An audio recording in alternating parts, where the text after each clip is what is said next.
regarde l'épreuve et je lui dis, maintenant c'est toi et moi. Et je te remercie d'être là. Ça me permet, moi, de pouvoir prendre du recul, de comprendre qui je suis à l'intérieur, de savoir pourquoi cela m'a affecté et travailler dessus et grandir de ça, à prendre une décision. Je ne crois pas que les choses arrivent de façon brusque. Comme ça, waouh, c'est arrivé.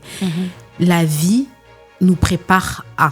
Maintenant, il faut pouvoir discerner certains signes. Il ne faut pas négliger le pouvoir de la préparation. C'est pour venir raconter qui tu es. Accepte de passer, de traverser ce découragement. Parle à ton découragement. Dis-lui ce que tu ressens. Dis-lui qui te fait du mal. Et dis-lui à la fin qu'entre lui et toi, c'est toi qui passes.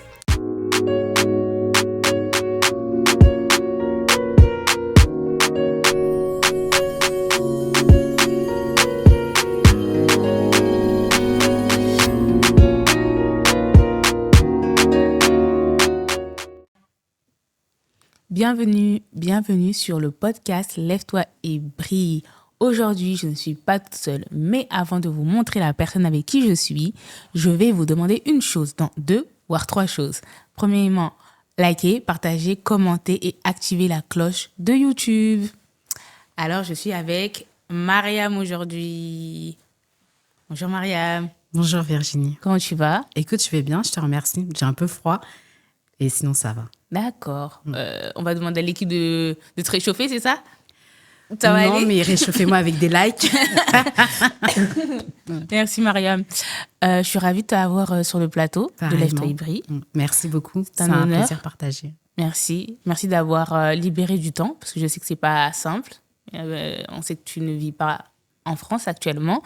Donc merci beaucoup. C'est avec plaisir que je suis ici.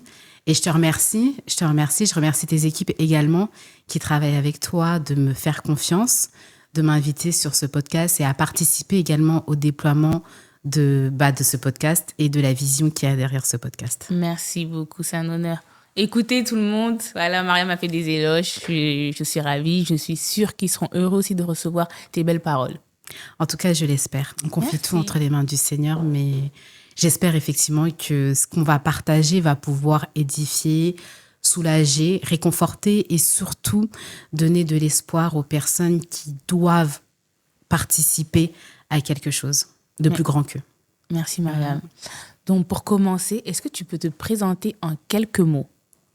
Waouh, c'est un exercice qui est jamais simple, je trouve, de pouvoir se présenter. Je m'appelle Mariam, déjà, voilà. Je suis une femme d'une 40aine d'années. Je pense que la meilleure année de toutes les années du monde, c'est ce né en 1984. Si tu le dis. Non, je pense. Vraiment, ok, Mariam.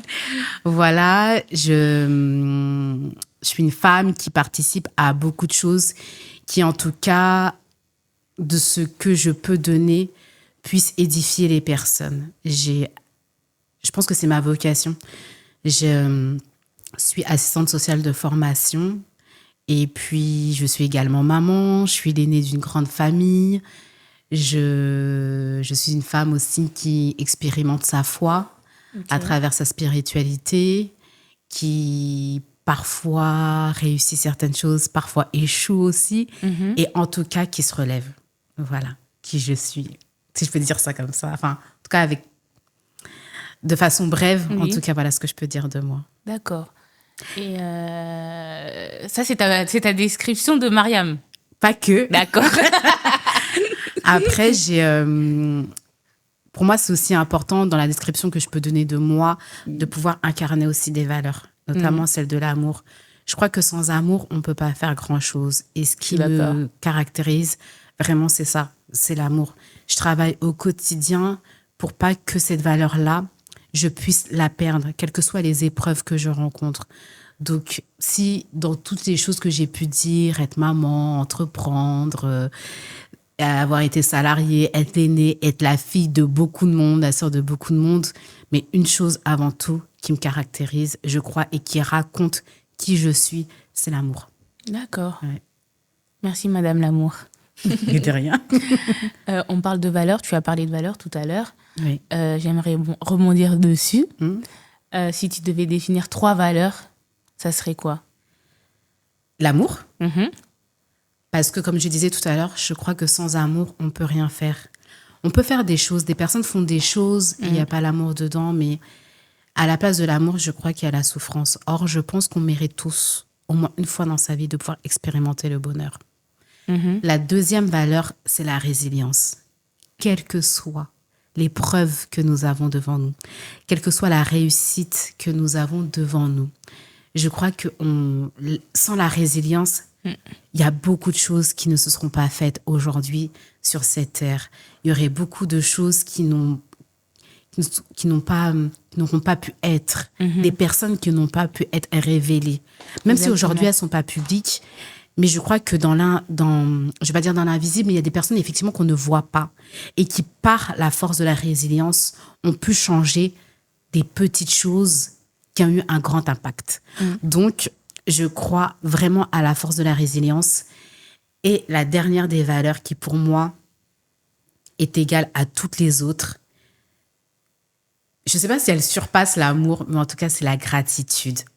De toujours être reconnaissante et reconnaissant à l'égard de tout ce qu'on vit.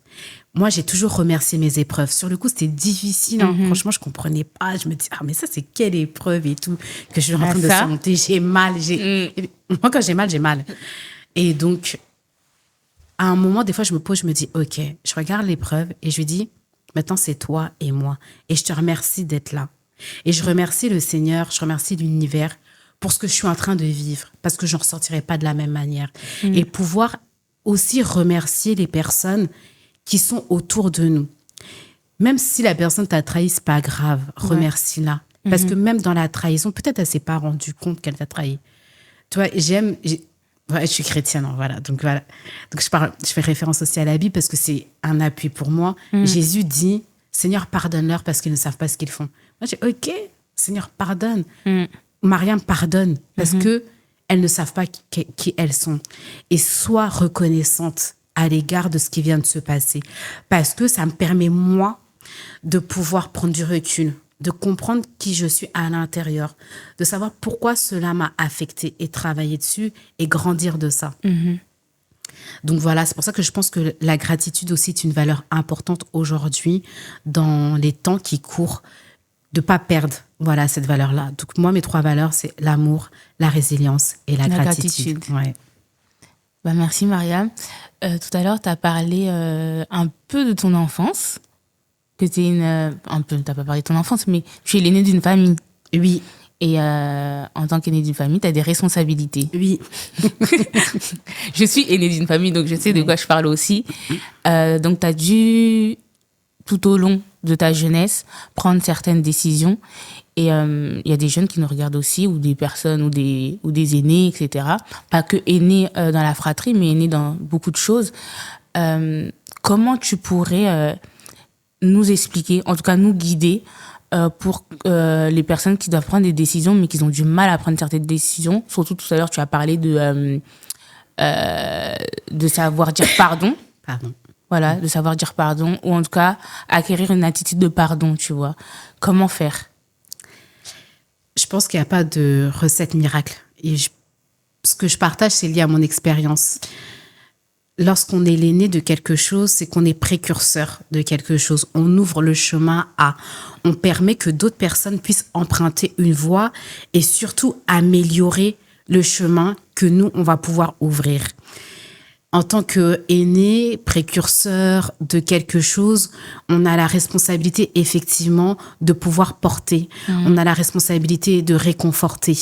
Lorsqu'on a la responsabilité, comme tu disais tout à l'heure, parfois de prendre certaines décisions. Des décisions qui vont demander de nous sacrifier. Exactement. Des décisions qui vont pas être faciles aussi parce que d'autres ne vont pas comprendre. On va se dire, ouais, mais elle a fait ça, elle se la raconte. Ah ouais, je me la raconte. OK, je vais me la raconter, je vais prendre la décision. Sauf que la décision, avec l'expérience, je crois qu'on ne la prend pas à chaud. La décision, on la prend parce qu'on a regardé autour de soi, on a analysé, on a pris le bon, le mauvais, on a tenté d'être objectif. Les gens aiment dire, ouais, mais il ne faut pas mettre les émotions, etc. Mais si les émotions sont là, c'est pour qu'elles soient utiles. Moi, ce que j'aime dire, c'est qu'il il faut que nos émotions soient à notre service et qu'on ne soit pas au service Exactement. de nos émotions. Donc, c'est ce que je tente d'appliquer lorsque je dois prendre une décision, ce qui n'est pas facile. Voilà, c'est pas simple. Mais ce que je sais dans ma petite expérience de vie là sur cette terre, c'est que on se prépare à prendre une décision. Je ne crois pas que les choses arrivent de façon brusque. Comme ça, waouh, c'est arrivé. La vie nous prépare à. Maintenant, il faut pouvoir discerner certains signes. C'est pour ça qu'aujourd'hui, il va y avoir des coachs, il va y avoir des guides spirituels, on parle de pères spirituels, on va parler de coachs, de mentors, etc., etc., pour pouvoir nous accompagner à discerner les différents éléments qu'il y a dans notre environnement pour nous permettre de prendre la décision la plus juste. Peut-être qu'elle ne sera pas parfaite. En tout cas, la décision qui va être prise, si on suit ces différentes étapes liées au processus de préparation, va nous permettre d'être juste. Être juste, ça ne veut pas dire qu'on va faire l'unanimité. Ok. Parfois, on ne va pas faire l'unanimité. Parfois, on va être exclu d'une communauté, peut-être exclu du clan familial, exclu du clan amical, mis de côté. On va avoir un sentiment de rejet parce que la décision prise ne va pas faire l'unanimité. Elle ne va pas plaire, sauf qu'elle est là pour permettre à ce que les choses justes puissent se faire et qu'il y ait un équilibre qui puisse s'établir et que les personnes dont on a la responsabilité, la charge, puissent entrer dans le chemin, suivre la voie et elles-mêmes pouvoir apporter leur force, elles-mêmes apporter leur valeur, elles-mêmes apporter leur ciment sur ce chemin-là et construire un chemin pour l'humanité.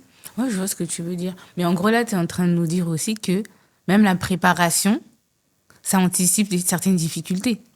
Exactement. Je pense que faut pas négliger le pouvoir de la préparation. Aujourd'hui, des personnes qui passent le bac on te prépare depuis la seconde, la seconde, première, terminale, pour passer ton bac. Donc pendant 3 ans, on te prépare à passer certaines épreuves. Les sportives et les sportifs de haut niveau. On prépare à les préparer à certaines épreuves qui sont au courant. Elles sont au courant de ces épreuves-là, les personnes. C'est pas pareil. Mais tu sais, moi, je pense que la vie, elle est liée au cycle. Donc, certains cycles, en fait, sont liés aussi à certaines, pas épreuves, mais en tout cas à certaines étapes. On prépare l'adolescent à devenir un adulte. On prépare l'enfant à devenir un adolescent. On prépare l'adulte, on prépare le jeune adulte à devenir père, à devenir mère. On nous prépare à devenir des bons salariés. Ça, c'est vrai. On le sait. À un moment donné, moi, aujourd'hui, mon fils a 16 ans, il sait qu'à un moment donné dans sa vie, il va devoir aller travailler et que je le prépare. Il comprend pas tout, c'est pas simple pour lui. Effectivement. En tout cas, il sait qu'à un moment donné, il va devoir aller travailler. Donc, on se prépare. C'est vrai que là, peut-être l'exemple, c'est plus factuel parce que on sait que on est en seconde, qu'on devra passer le bac. Mais même moi, pour moi, en seconde, passer le bac, c'était loin. J'avais 15 ans. À l'époque, ouais, c'est ça, tu as 15 ans quand tu passes ton bac. Enfin, quand tu entres en seconde, pardon, tu passes ton bac à 17, 18 ans. Moi, je me disais, entre-temps, j'ai beaucoup de choses à vivre. On me stresse avec quelque chose qui va arriver dans 2-3 ans. Sauf que, si je ne m'aurais pas préparée à passer cette épreuve-là, je ne sais pas si j'aurais eu mon bac. On m'a préparée. Ma mère, ma famille, mes tantes, mes grands-mères m'ont préparée à devenir une femme. À l'époque, je ne comprenais pas. Mais en fait, moi, je suis une adolescente. J'ai juste envie de vivre ma vie. Sauf que je n'aurais pas eu cette chance d'être préparée à devenir une femme. Peut-être qu'il y a des choses dans ma vie qui ont été beaucoup plus difficiles ou que j'aurais peut-être été ralentie sur certaines choses. Aujourd'hui, il y a certains mécanismes que j'ai eu rapidement quand j'ai eu mon premier appartement, quand j'ai eu mon fils, etc. Quand j'ai commencé à être réellement autonome parce qu'on m'a préparée à devenir une femme. Okay. Voilà. Merci Mariam pour la réponse. Tu as été salariée avant d'être entrepreneuse. Exactement. Et dans le secteur où tu étais, est-ce que, en tant que femme noire, parce qu'il me semble que tu étais responsable, enfin en tout cas au rang de cadre, c'est ça? Oui. déjà, il y a très peu de femmes cadres, etc. En tout cas, en France, c'est un peu plus compliqué que dans les pays anglophones.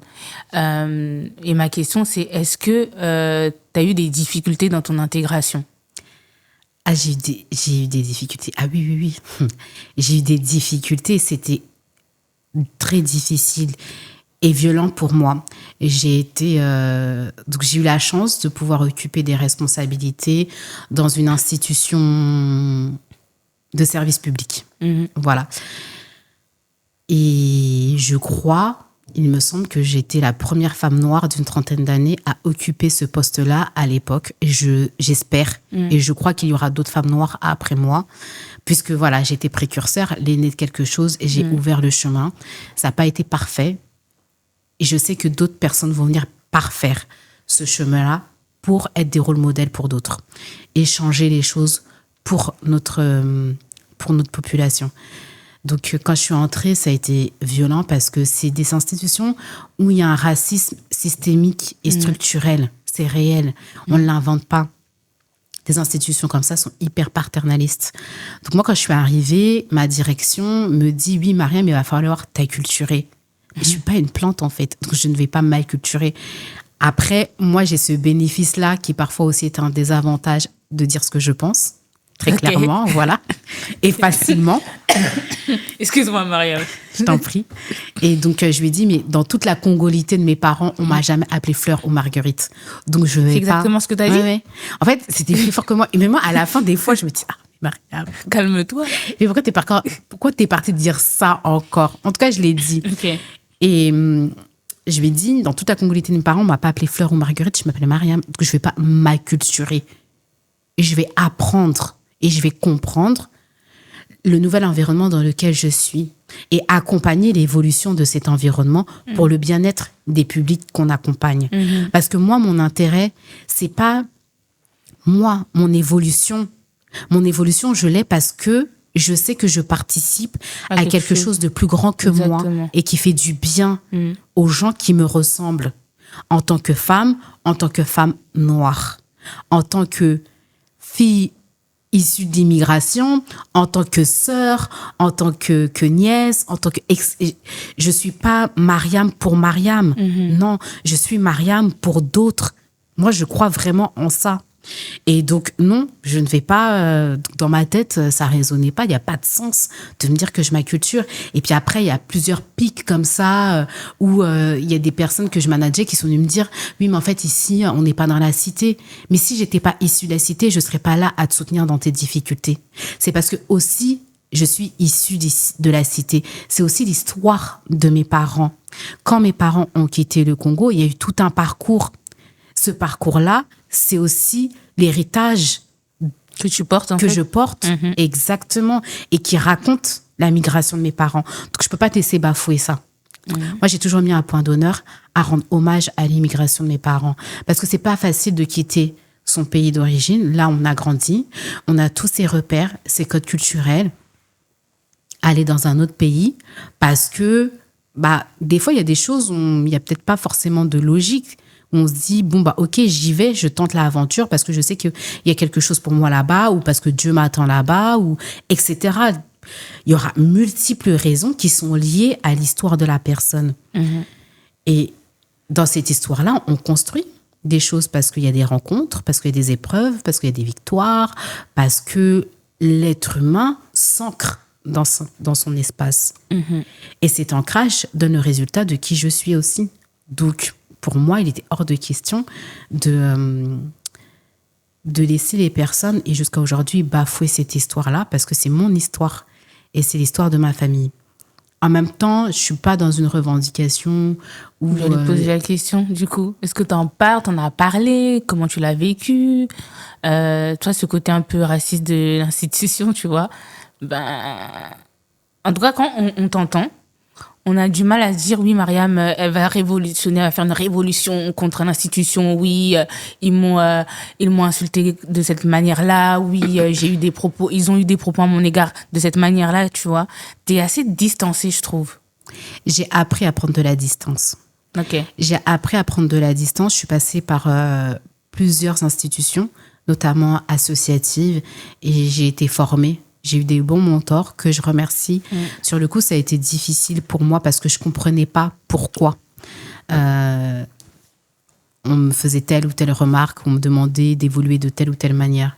Mais aujourd'hui, avec le temps et le recul, je comprends que c'était aussi pour me permettre de pouvoir comprendre aussi l'histoire des autres et les accompagner à être au bon endroit et de faire des choses justes. Pas de faire uniquement des choses que moi j'aime. Voilà. La résilience. Exactement. Et faire des choses justes. Donc, c'est pour ça que j'en ai pas forcément parlé à mon entourage. Certaines personnes de mon entourage. Parce que j'en ai parlé à mon entourage. Je suis travailleur social de formation, donc je sais ce que c'est les APP, les espaces de parole où on sait qu'on va chercher du réconfort, du pouvoir, de la puissance. Et d'ailleurs, je profite pour remercier toutes ces personnes, pour remercier Sharon, pour remercier Stéphanie, te remercier aussi toutes ces personnes qui ont pris le temps, qui prennent le temps de m'écouter aussi dans mes blessures. Parce que ça me permet de pouvoir cicatriser. Il y a ça, et puis parce que dans mon adolescence, j'étais beaucoup en colère. Ok. Énormément. Je comprenais pas pourquoi le dialogue avec mes parents était compliqué, pourquoi on se comprenait pas, d'où le fait que j'ai fait des métiers de la relation d'aide. Je comprenais pas, c'était compliqué. Tu avais aussi le langage, ils comprennent pas, c'est blédard. Tu l'as dit? Ah mais oui, moi j'ai dit, mon père c'est un Africain et tout. Mais on se comprenait pas, la culture fait que Il y a eu un choc générationnel de culture? Les deux, je pense qu'il y a eu un choc générationnel, un choc de culture, un choc lié au parcours migratoire également, puisque ce parcours migratoire a des blessures et des blessures qui ne sont pas soignées. Et ces blessures-là se transmettent. Exactement. Et donc nous, on se retrouve avec quelque chose, on ne comprend pas pourquoi telle attitude, alors qu'on pense bien faire, etc., etc. Donc j'étais déjà assez en colère adolescente, avec beaucoup de blessures que j'ai appris à soigner. Et donc... arrivée à l'âge de 30 ans, enfin dans ma trentaine, j'avais pas forcément envie d'être encore en colère. Voilà. Et puis, surtout parce que j'avais pas envie de leur donner du crédit. Dans le sens où venir dire, ouais, vous êtes raciste, c'est raciste, et entendre, ouais, mais avec vous, c'est toujours comme ça. Ok, d'accord. C'est toujours le même dialogue. Exactement. Je me suis dit, mais quelle autre réponse je peux apporter? Et donc, c'est pour ça que je me permettais de dire ce que je pense, en fait. Mais tu l'as toujours dit, je crois, Mariam. Oui, j'ai toujours dit ce que je pensais. Mais là, j'ai appris à le dire avec beaucoup plus de parcimonie. D'accord. Moi, j'étais un peu plus sèche. Et là, j'ai appris à dire les choses avec parcimonie pour que c'est vraiment un impact. Et que ça fasse réfléchir, pas uniquement dire, moi, voilà, je pense encore que les gens sont racistes. Oui, vous êtes raciste. Mais la manière dont je vais te le dire, ça va te renvoyer quelque chose où toi-même, tu vas te rendre compte, ah là, ouais. Je suis dans les métiers du travail social. Je prétends aider les gens. Au fond, je suis raciste. Au fond, je cherche une domination structurelle. Je cherche à dominer l'autre parce que je suis une personne, un homme blanc ou une femme blanche, etc. C'est réel. Et moi, je suis la personne qui, juste en me regardant, je vais te renvoyer ça. Ok. Ouais. Exactement. La Mariam. Est-ce que ça a travaillé ta citoyenneté? Énormément. Parce que le fait de pouvoir réfléchir, de conscientiser ça, a travaillé ma citoyenneté. J'ai travaillé avec des publics très difficiles, à qui on a enlevé toute dignité. La citoyenneté, pour moi, c'est rappeler aux gens qu'on a une dignité. Et au nom de cette dignité, il y a des choses sur lesquelles on va dire oui et sur lesquelles on va dire non. C'est le droit de l'être humain qui doit être respecté. Bafouer la dignité d'un être humain, c'est bafouer la dignité de l'humanité. On fait rien avec ça. On nourrit les guerres. Moi, je crois profondément que la paix dans le monde est possible. Et j'y crois personne. Même si les gens disent, oui, Mariam, t'es utopiste, machin, la paix dans le monde. Oui, il n'y a pas de problème. Je crois que je t'avais pas raconté une histoire. Par rapport à la paix dans le monde. Oui, qui était liée à ta formation en tant que responsable etc. associatif. Et j'ai dit à ma prof, à la formatrice, oui, moi, mon rêve, c'est la paix dans le monde. Et elle m'a renvoyé, oh, t'es une rêveuse, toi. Ça m'a bouleversée, vraiment. Et je te l'ai raconté parce que je me suis dit, peut-être que je suis vraiment une rêveuse, tu vois, un peu gnangnan, puis la praline, tu vois. Ouais. Mais je pense que les gens ne rêvent plus, Mariam. Mais il est là le problème. C'est que les gens ne rêvent plus et il faut rêver. L'humain a besoin de rêver. L'humain a besoin de nourrir son imaginaire. On détruit les imaginaires des personnes pour pouvoir les dominer. Exactement. Si tu n'as plus de rêve, ton imagination ne fonctionne plus, mais du coup, tu vas subir le rêve de l'autre. Alors que je pense qu'on ne doit pas subir le rêve de l'autre. Je pense qu'on doit, les uns avec les autres, participer à réaliser le rêve des autres. Là, aujourd'hui, on est dans cet espace, on est dans un setup de podcast parce que tu as des personnes qui se sont dit, OK, aujourd'hui, moi, je vais mettre en place un espace du matériel, ma technicité, mes compétences pour permettre à d'autres de vivre leur rêve. Et ça a un impact, mais de dingue, parce que ce qu'on est en train de dire va pouvoir toucher, même si ça touche une personne, ça va toucher cette personne qui va toucher une autre personne et une autre personne, une autre personne. Et si nous, on vient éteindre, dire, ouais, mais toi, tu veux faire des setups pour podcast, qui va participer à ça, etc. Mais toi, tu penses que c'est comme ça que tu participes à la paix dans le monde. Mais il faut qu'il y ait un maillon, une chaîne qui se mette en place. Un processus. Exactement. Et le processus est important et chacun et chacune dans ce processus-là a sa place et vient mettre son rêve. Et du coup, nous, on cimente et on met ensemble.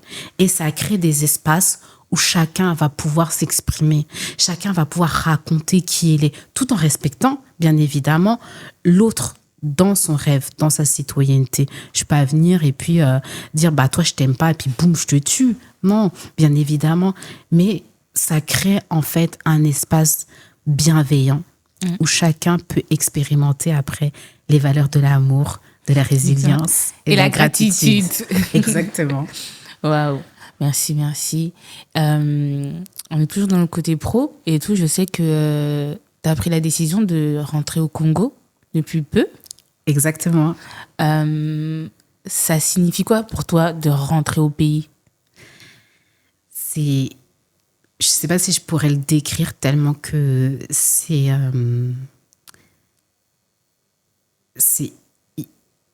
me dépasse. Ok. Il faut savoir que moi, je suis née au Congo. Je suis arrivée en France avec ma mère, j'avais 1 an. Donc, voilà. Tout à l'heure, on parlait de racisme institutionnel. Un jour, j'ai fait un entretien pour un poste de chargé de projet dans une association de lutte contre le VIH. Et le directeur m'a dit, Mariam, sociologiquement, tu es enfant issu d'immigration, démographiquement, tu es une immigrée, puisque tu es née au Congo et tu es arrivée en France à l'âge de 1 an.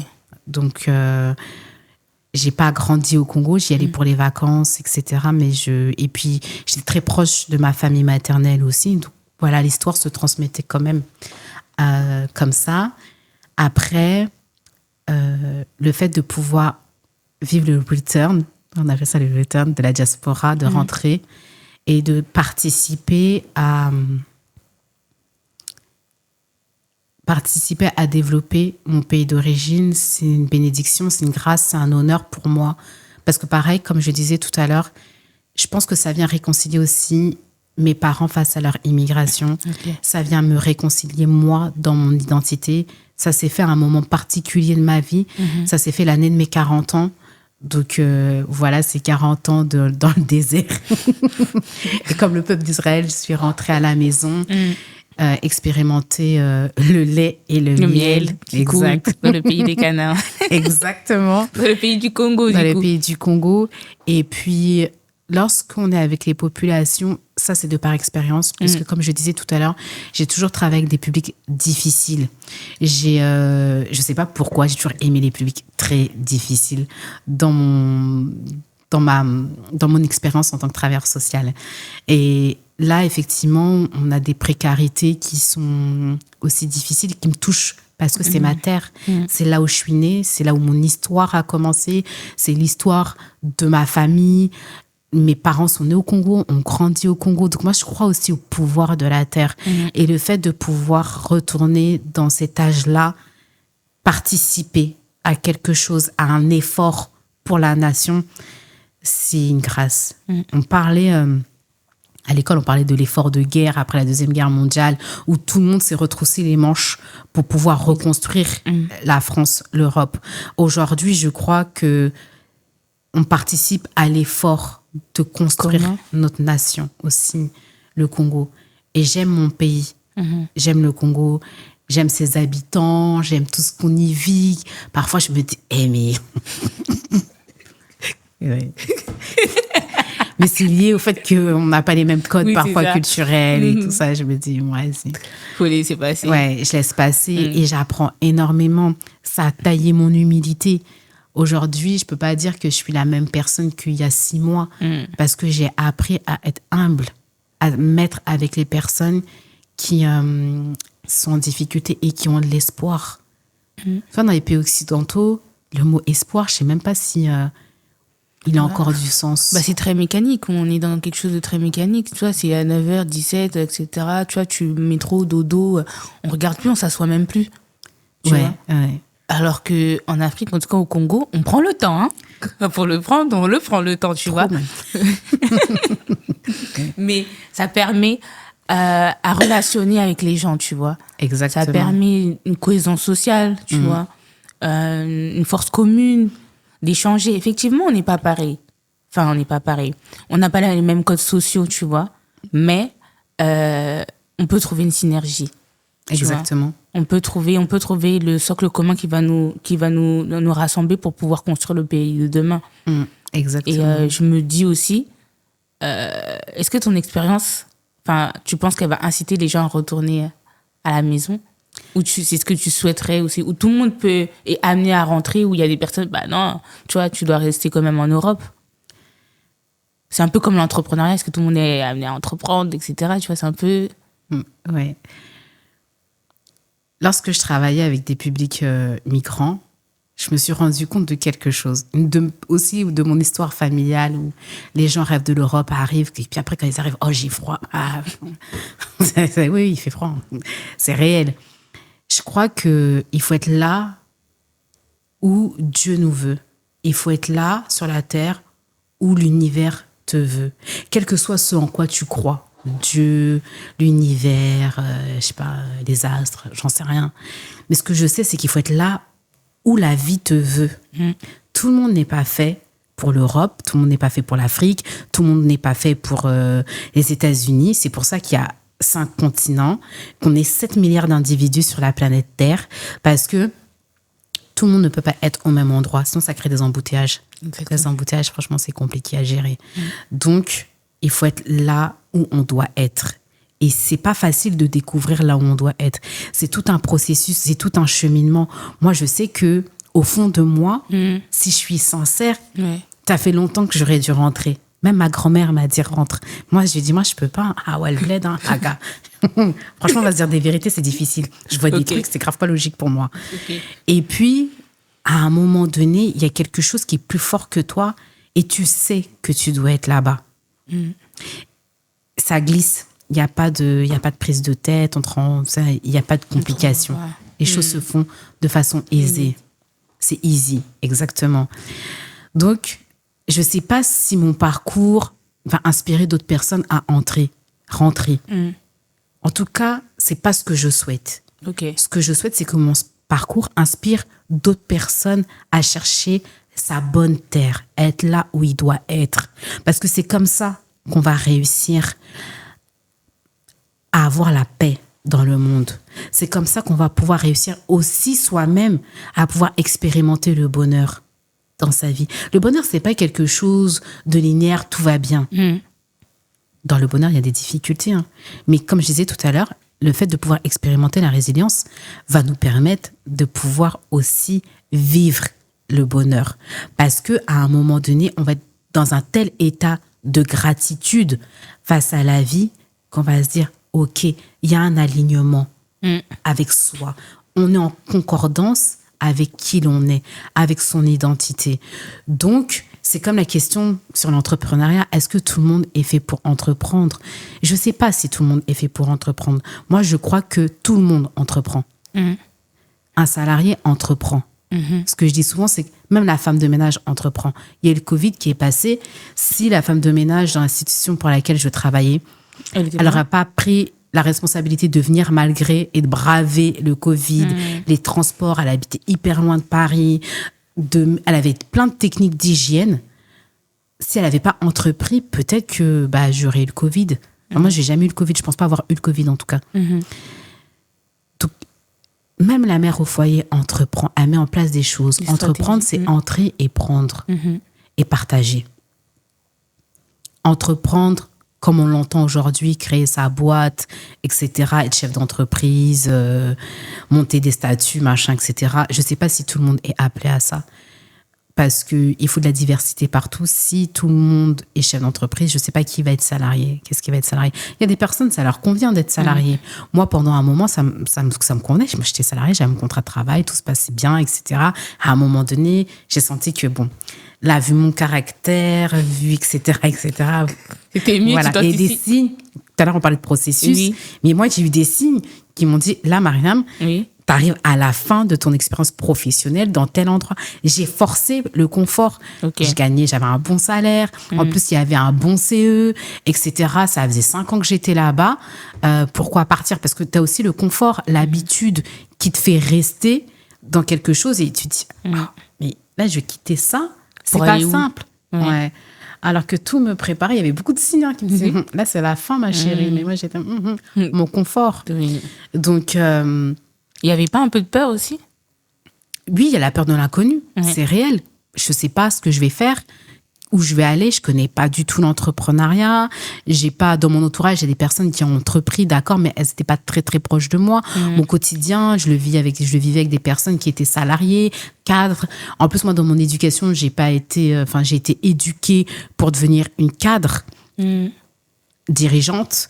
Pas forcément pour me dire ok, je me lève de bon matin et puis je vais créer mon entreprise, mon association, avoir tout un staff administratif à gérer, avoir à créer un business plan, de la comptabilité, tout ça. C'était créé une stratégie en fait. Oui, j'ai dû mettre en place une stratégie. Je suis partie me former, j'ai appris parce que je ne savais pas.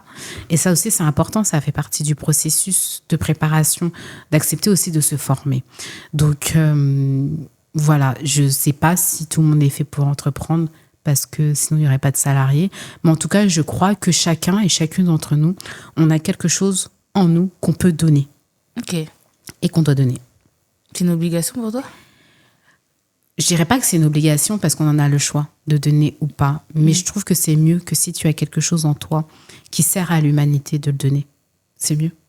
Oui, c'est mieux. Oui, c'est mieux, je suis tout à fait d'accord avec toi. Ouais. Mais qu'est-ce que tu fais exactement au Congo, du coup, Mariam? Ouais, waouh. Qu'est-ce que je fais exactement au Congo? Professionnellement, bien sûr. Ouais, je fais beaucoup de choses. Je dirais déjà que je suis la femme que je dois être. Même si on parle du côté professionnel. Moi, je suis pas quelqu'un qui aime cloisonner côté professionnel, personnel, machin, etc. On cloisonne trop les gens et les choses. On veut trop nous mettre dans des cases. Tu dois correspondre à ceci, puis tu corresponds à cela, etc. Il y a des codes sociaux, effectivement, qu'on n'enlèvera pas. Parce que ça permet de pouvoir gérer les communautés, l'espace, etc. Mais au Congo, je me sens moi. Et justement pas cloisonnée. Bon, je suis quand même répondre à ta question. Non, mais si tu voulais le dire, il n'y a pas de souci, Mariam. Ouais. Dis, parle. Je l'ai dit. En tout cas, j'ai eu la grâce de pouvoir être nommée présidente de l'Archer Fondation. Donc, je remercie toute l'équipe de direction, le PDG, Gilles Chamba, et sa DG, Johanna Yoka, pour l'œuvre qui se donne la peine de déployer. Parce que lorsque tu portes une vision et que tu acceptes de porter la vision. Ah, c'est dur. D'accepter, mais surtout t'acceptes de la mettre en œuvre. Il y a des personnes qui acceptent de porter la vision. Ok, ouais, c'est bon, moi j'ai une vision. On parle tout le temps de ça en ce moment. Moi j'ai une vision, machin, etc. Mais de la mettre en œuvre. D'accepter de subir les épreuves qui vont avec cette vision. Parce qu'il n'y a pas que des victoires, il y a aussi des épreuves qui vont avec cette vision. C'est pas simple. L'humain n'est pas simple. L'humanité en soi n'est pas simple. Jésus est venu mourir pour l'humanité. Il a eu mal, il a souffert, il est mort. Donc, c'est pas facile. Merci du détail. Ouais. Donc, c'est pas facile. Donc, je les remercie.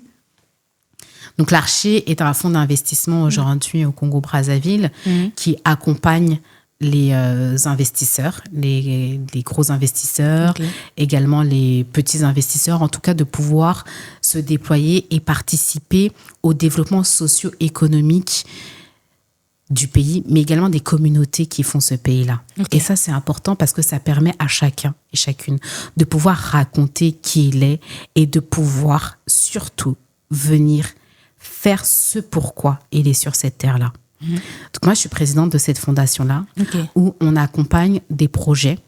On permet à d'autres de pouvoir avoir un impact dans leur écosystème, un impact au niveau de l'éducation, un impact au niveau de la santé et un impact au niveau du social. Aujourd'hui, l'Archer Fondation, sa vocation, c'est de permettre à l'humain de pouvoir se déployer de façon positive et d'avoir un impact, mais sur du long terme, sur les générations d'aujourd'hui et les générations à venir. Voilà ce que c'est l'Archer Fondation. Et l'Archer Fondation s'aligne également à la vision de l'Archer. Donc aujourd'hui, je suis présidente de cette fondation qui nous permet aussi de pouvoir participer au développement socio-économique de notre pays, mais pas que, de notre pays, de l'Afrique et du monde. Voilà, parce que je crois, comme le dit notre PDG, faut pas voir restreint, faut voir grand et très, très grand. Et puis, j'ai aussi mon association, l'Émotion Solidaire, parce que je suis la fondatrice et la présidente de l'association L'Émotion Solidaire, qui accompagne les porteurs de projets à mettre en œuvre des actions à impact social. Donc, on accompagne sur place à Brazzaville également et ici en banlieue parisienne des projets à se déployer, à se structurer, à bien faire les choses pour que l'impact soit beaucoup plus grand et que les personnes qui sont dans l'invisible puissent pas forcément être visibles, mais en tout cas qu'on puisse leur donner l'honneur qui leur est dû pour le travail qu'elles font. D'accord, ok. Voilà. L'émotion solidaire, c'est un joli nom. Oui. Mais pourquoi l'émotion solidaire du coup? Parce que j'affectionne particulièrement les émotions. Tiens, ouais, elle est émotionnelle. Oui, je suis émotionnelle. Oui. Ça, je l'assume total. Le mot émotion vient du Moyen-Âge, qui voulait dire la révolte. J'ai toujours été solidaire de la révolte du peuple. J'ai accompagné des parcours toxicomanes, des prostituées, des transsexuels, des personnes vivant avec le VIH, des personnes qui ont traversé la mer pour arriver en Europe, des personnes qui sont passées par la Libye. On ne peut pas être indifférent. On est solidaire de l'émotion de l'autre. On vient porter parce que ça donne du réconfort. J'ai peut-être pas vécu ce que tu as vécu, mais dans ton humanité, je viens te rejoindre parce que c'est comme ça qu'on va être forte ensemble. C'est comme ça qu'on va être fort ensemble. C'est comme ça que la clé que Dieu t'a donnée pour que tu viennes sur cette terre et te réaliser, on va la prendre, on va la reprendre, on va la mettre dans la serrure et on va ouvrir ensemble. Et le jour où tu n'auras plus besoin de moi, j'aurai fait ce que je devrais faire et la personne elle va s'épanouir. C'est pour ça que j'ai appelé l'association l'Émotion Solidaire. Qu'on soit solidaire de l'humanité de l'autre, qu'on soit solidaire de l'histoire de l'autre, qu'on soit solidaire de son avenir, qu'on ne regarde pas à ses erreurs. Tout le monde fait des erreurs. Qu'on ne regarde pas à sa condition. On ne sait pas ce qui s'est passé. Ok, elle se prostitue, mais on ne sait pas pourquoi elle se prostitue. Ok, elle a le VIH, mais on ne sait pas. Il y a quoi derrière l'histoire de ce VIH? Des fois, derrière l'histoire de ce VIH, c'est une histoire d'amour. Une femme qui a aimé un homme, qui s'est dit, je lui fais confiance. Ah, ok, c'est pas protégé. Et puis, l'infection au VIH est arrivée. C'était une histoire d'amour. Hein. Des fois, des viols. Hein, des fois, des viols aussi. Des fois, ouais, la personne, elle s'est prostituée aussi. Et alors? Et pour moi, c'est ok. Et on va ensemble. Et viens, comme on parlait des rêves tout à l'heure, et viens, on va vivre ton rêve ensemble. Et le jour où tu seras assez autonome pour vivre ton rêve, moi, j'aurai gagné encore plus en humanité. C'est ce qui me fait du bien. On parle de rêve, mais c'est quoi ton rêve, Mariam, tu vois? Les mots que j'entends, depuis qu'on a commencé notre échange, c'est amour, Oui. solidarité, Oui. gratitude et impacter le monde. Tu le dis pas vraiment, tu dis pas mot pour mot impacter le monde, mais dans la formulation de tes phrases, c'est ce que tu dis. Mais j'aimerais savoir quel est ton rêve et est-ce que c'est ton rêve ou c'est ce que Dieu a mis au-dedans de toi déjà? Et si tu pourrais nous le partager et si tu penses que un rêve aussi c'est facile à réaliser. Ok. Si c'est Dieu qui l'a mis en moi, alors je l'ai pris, je l'ai arraché et j'ai dit que c'est à moi ce rêve-là. Je crois que tout le monde a le droit d'expérimenter le bonheur. Je crois que tout le monde doit se sentir aimé à un moment dans sa vie. Ça, c'est mon rêve. Vraiment. J'y crois vraiment. Je ne sais même pas comment l'expliquer. Il y a quelque chose qui me dépasse, en fait. Et c'est pour ça que j'ai dit que si Dieu l'a mis en moi, alors je l'ai volé, je l'ai arraché. Et j'ai dit, OK, viens et tout, on va le faire, gars. Parce que on ne peut pas mourir seulement comme ça, quitter cette terre et puis on n'a pas vécu ça. C'est trop triste. Qu'est-ce qu'on va raconter de l'histoire? L'histoire a besoin de personnes qui disent, ouais, à un moment dans ma vie, j'ai pu expérimenter le bonheur. J'ai pu expérimenter l'amour. Ça ne m'empêche pas d'être parfois dur. Je crois que c'est parce que j'ai ce rêve-là que les gens me trouvent dur par moments. J'ai des mots crus. Voilà. Moi, ça, c'est dit. Après, ton autre question, c'était de... Est-ce que c'est facile de réaliser un rêve? Non. Réaliser un rêve, c'est pas facile. Une fois, il y a quelques années, je méditais et puis j'avais partagé ça sur les réseaux. J'avais dit, les rêves, c'est comme les enfants. Ça demande qu'à s'épanouir. Sauf que quand tu deviens adulte, il y a ton innocence d'enfant que tu perds parce qu'il y a la réalité de la vie. Exactement. Il y a les blessures, il y a les factures, il y a tout ça qui fait que parfois, l'innocence de l'enfance, on la perd. On perd son enfant intérieur, tout ce que les gens disent en ce moment-là, pour la spiritualité. Et donc, ça devient plus difficile de vivre le rêve parce qu'à un moment donné, il faut pouvoir s'isoler de toute la pression sociale. Il faut pouvoir s'isoler de ce que les gens pensent, de ce que la société t'impose et dire, OK, même si on ne croit pas en moi, même si ma prof va dire, ouais, je suis une rêveuse, tu crois en la paix dans le monde, je vais m'isoler. Et c'est pas simple de s'isoler. Parce que l'être humain, fondamentalement, est fait pour vivre avec d'autres êtres humains. Donc, il faut faire le choix de ses fréquentations, il faut faire le choix des personnes avec qui on va rester, on va faire le choix de son mindset, on va faire le choix, etc., etc. Tout ça pour nous conduire à vivre notre rêve. Donc, c'est pas simple de vivre son rêve. C'est pas simple de venir se battre et dire, moi, je veux la paix dans le monde, je veux que les gens expérimentent le bonheur, machin, etc. Les gens vont dire, ouais, mais toi, qu'est-ce que tu sais du bonheur? Toi, tu connais ma vie, toi. Pas de souci. Hein? Et dernièrement, il y a quelqu'un qui m'a dit, ouais, j'ai un complexe de supériorité. Il n'y a pas de problème. OK. Ça m'a fait mal. Ça m'a fait très, très mal. J'ai pas avalé, j'ai eu mal. OK. Ouais. Moi, je dis, hein, quand ça me fait mal, tu m'as fait mal. Et je vis ma douleur. Les gens disent, ouais, c'est trop, ouais, c'est un drama. Il n'y a pas de souci. En tout cas, c'est parce que je passe par ça. Et j'accepte ça. Ça, la résilience. J'accepte, je le traverse. Mais ce n'est pas ça qui va m'avoir. Parce que je sais qu'au fond, il y a plus grand que ça.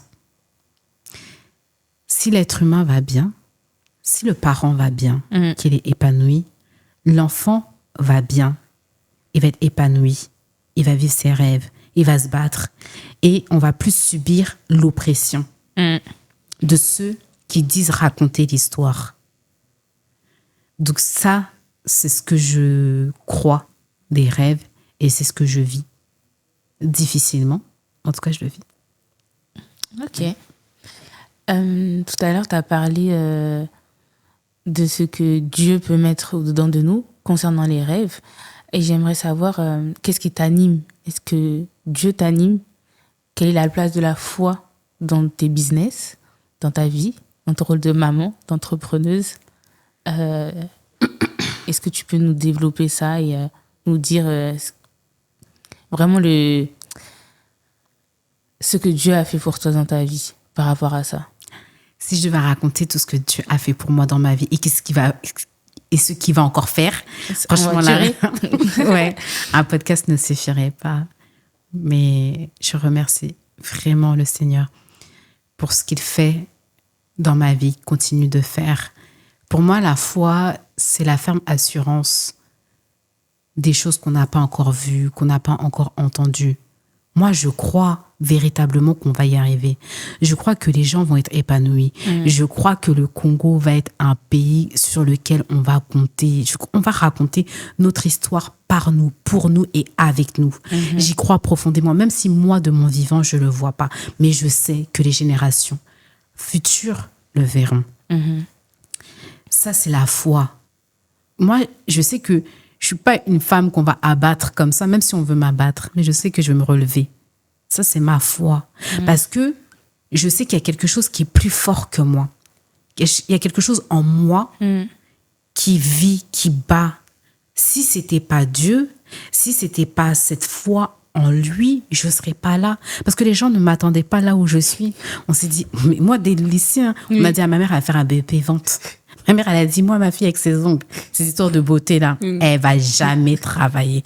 Laissez-la faire un bac général. C'est pas fait pour elle. OK? Donc, si c'était pas ça, mais je devais même pas être là. On attendait à ce que je devienne peut-être aide-soignante, quelque chose comme ça. Vendeuse. Ouais, enfin, vendeuse chez Zara, Naf et tout, machin, etc.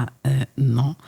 Moi, je peux pas rester debout toute une journée à regarder des gens qui puent la transpiration, mettre des habits dans une cabine. C'est pas fait pour moi. J'aime trop parler, OK? Et réfléchir, conscientiser. Et donc, c'est parce qu'il y a ça qui bat en moi. Et lorsque je me sens faible, parce qu'il y a des moments où oui, je suis faible, je suis un être humain, je rappelle à Dieu, je rappelle à cette puissance qui est en moi, qui est plus forte que moi. Régénère-moi, revivifie-moi, coule en moi, en fait. Et c'est cette foi-là qui me dit, je vais y arriver. Lorsqu'il y a une montagne devant moi, je regarde la montagne, et je dis, et là, c'est toi et moi, mais je t'explique. Je vais tomber une fois, deux fois, troisième fois, je te bouffe. À la montagne. Ouais, bien sûr, à l'épreuve. Je ne vais pas me laisser faire. Mais moi, je ne suis pas venue sur Terre pour que l'épreuve vienne me terminer. Mais non, c'est impossible. Parce que quand je dis l'histoire de Jésus dans la Bible, il a eu des épreuves. Ou quand je dis l'histoire de la reine Esther, elle a eu des épreuves. Mais elle a dit à l'épreuve... Bon, ça, c'est ma traduction. D'accord. Okay. Elle dit à l'épreuve, je ne vais pas me laisser faire. C'est toi et moi maintenant, il y a quoi? Donc, moi, j'ai à l'épreuve, je ne vais pas me laisser faire. Maintenant, c'est toi et moi. Ouais. J'ai l'impression que je suis la montagne. Je me regarde en train de me bouffer. Oui, mais c'est comme ça. Je m'isole chez moi. Oui. Je suis dans mon salon. Tu parles et tout, toute seule. Et moi, je parle toute seule. Oui. Il ne faut même pas s'inquiéter. Oh, d'accord. Ouais, je parle toute seule. Même dans la rue, je parle toute seule. Une fois, il y a une personne me dit, ouais, madame, et tout, je ne vous inquiétez pas, ça va aller. Je parle. Oui, je parle, je m'exprime. Je lui dis, là, tu m'as fait mal. Ça m'a fait très mal. OK? J'ai eu mal, je suis tombée, tu m'as fait mal. Une fois, deux fois, la troisième fois.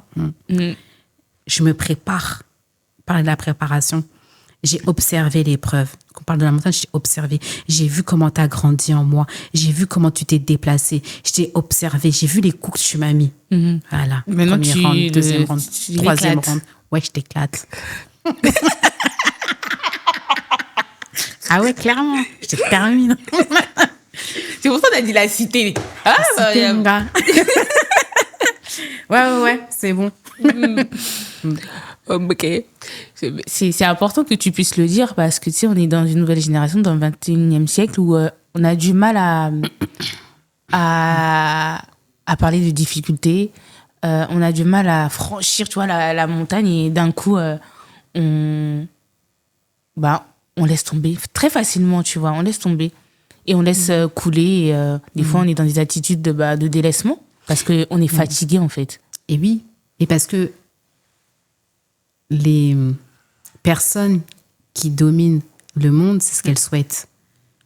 Et en fait, c'est pour ça que je parle de citoyenneté, que la citoyenneté, c'est important de comprendre qui a le pouvoir, qui fait le pouvoir et comment le pouvoir se fait. Parce que lorsque tu comprends ça, ça peut t'aider à savoir quelle est ta place. Et justement, quand il y a la montagne et que tu es découragé, tu dis, moi, je suis venue pour un but précis sur cette terre et je vais réaliser ce but. Ok. Là, j'ai 2 dernières questions, Maria.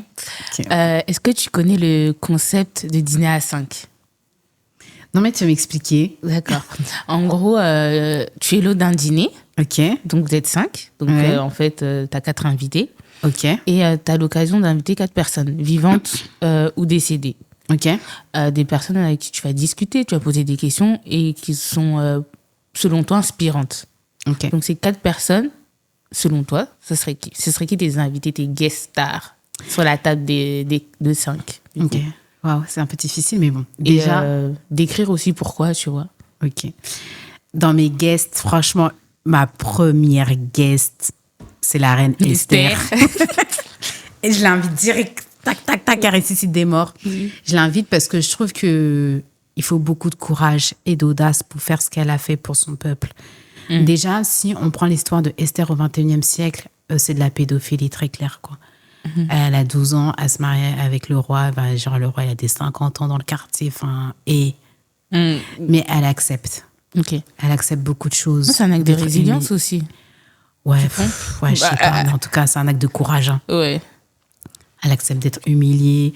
En plus, c'est son oncle Maradoché qui l'envoie, puis après qui lui dit, ouais, de toute façon, si tu sauves pas ton peuple, tu vas mourir avec nous. Enfin, voilà. Donc, du coup, et puis elle reste digne. Elle reste la reine. Elle reste la reine pour son peuple.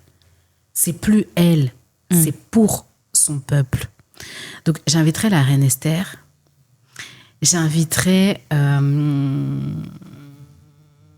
franchement... c'est difficile. Après, hein. s'il n'y a pas 5, il n'y a pas 5. Hein. Mais c'est des Ok. personnes.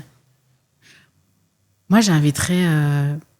bon, les gens vont dire, ouais, c'est bizarre et tout, machin, etc. Mais parce que je suis congolaise et tout, et je veux qu'on me raconte l'histoire de mon pays. Moi, j'inviterais le président de la République. Ah, Ouais, je l'inviterais. Parce que je pense que écouter la manière dont il raconte l'histoire aussi, bah, peut-être que mon œil aussi changera. Et bon, pas là pour faire de la politique, mais il faut quand même le faire. Donc, je trouve que c'est important aussi de pouvoir écouter ce genre de personnes. Et j'inviterai en troisième, ce sera la troisième personne, j'inviterai le pasteur Martin Luther King ouais.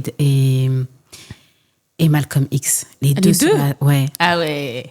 Ouais. Parce qu'une fois, je disais que je crois que des personnes comme Denzel Washington ou surtout Barack Obama sont le résultat du fruit du rêve Totalement. du pasteur Martin Luther King et de Malcolm X. Totalement. Parce que je pense qu'ils auraient été encore en vie. Peut-être ils auraient eu l'audace d'être candidats à l'élection américaine. Je pense aussi. Et donc, je pense qu'il a incarné leur rêve. Voilà. Mais par rapport aux droits civiques des Noirs américains. Donc, je mettrais ces 4 personnes-là à table. Ils sont très politiques. Hein. Ouais. Ouais. Ça veut dire quelque chose? Je sais pas. Mais en tout cas, je mettrais ces 4 personnes-là avec moi sur la table. Ok. Et je serais très fière d'être avec eux. Et j'aurais grave la pression. Parce que je me dis, en me regardant, il faut qu'ils puissent se dire que les combats qu'on a incarnés, qu'on a menés aujourd'hui, il y a le fruit. Et ce fruit-là, bah, j'en fais partie. Merci Maria. Merci à toi. J'aurais bien aimé être une petite souris pour voir ton dîner en tout cas, parce que je pense que c'est un bon dîner, je pense. C'est des bons invités. On aurait fait Thanksgiving et tout. Jésus. Donc voilà. Ma dernière question, Mariam. Enfin non, c'est pas ma dernière question, mais est-ce que ce serait possible que tu prennes 1 minute, 2 minutes, non 1 minute, pour parler à une personne qui te regarde et qui passe par des moments assez compliqués, difficiles, etc., mais qui s'est posé sur le podcast parce qu'il veut briller, parce qu'il veut impacter, parce qu'il veut se relever de ses épreuves? Ce que je dirais à cette personne, c'est que l'épreuve définit pas qui l'on est. Même la victoire ne définit pas qui l'on est, même si elle fait du bien. Lorsque l'épreuve est là, le découragement est là, c'est pour venir raconter qui tu es. Accepte de passer, de traverser ce découragement. Parle à ton découragement. Dis-lui ce que tu ressens. Dis-lui qui te fait du mal. Et dis-lui à la fin que entre lui et toi, c'est toi qui passes, pas lui. OK? Et lorsque tu sors de cette épreuve-là, prends ta douche. Va dans un hammam, enlève, t'écrase tout. Prends ton meilleur make-up. Si t'es une femme ou un homme qui se maquille. Mets ta meilleure skincare. Mets tes plus beaux habits. Va pas les donner au pressing, on les repasse. Non, toi-même repasse avec soin. Déplisse, défroisse tout. Regarde-toi dans le miroir. Fais ça le matin vers 6 heures avec la lumière du jour. Sors, va te balader dans la rue et dis à l'univers, I am back. Je suis là. Ok, merci Mariam. Mais merci à toi et merci à toute l'équipe de Lève-toi et brille de m'avoir donné l'occasion de pouvoir me raconter un tout petit peu et partager un bout de moi. Ok, c'est un honneur encore une fois et je sais que tu nous as pas tout dit, mais ce n'est que partie remise et on te souhaite des belles choses au Congo et en France aussi et réalise tes rêves. Merci beaucoup. À bientôt. À bientôt. C'est fini pour nous. Alors, on se retrouve très prochainement pour un nouvel épisode avec des invités de qualité, comme d'habitude. On ne change pas, une équipe qui gagne. Et n'oubliez pas d'activer la cloche. Aimez, partagez, commentez. À très bientôt.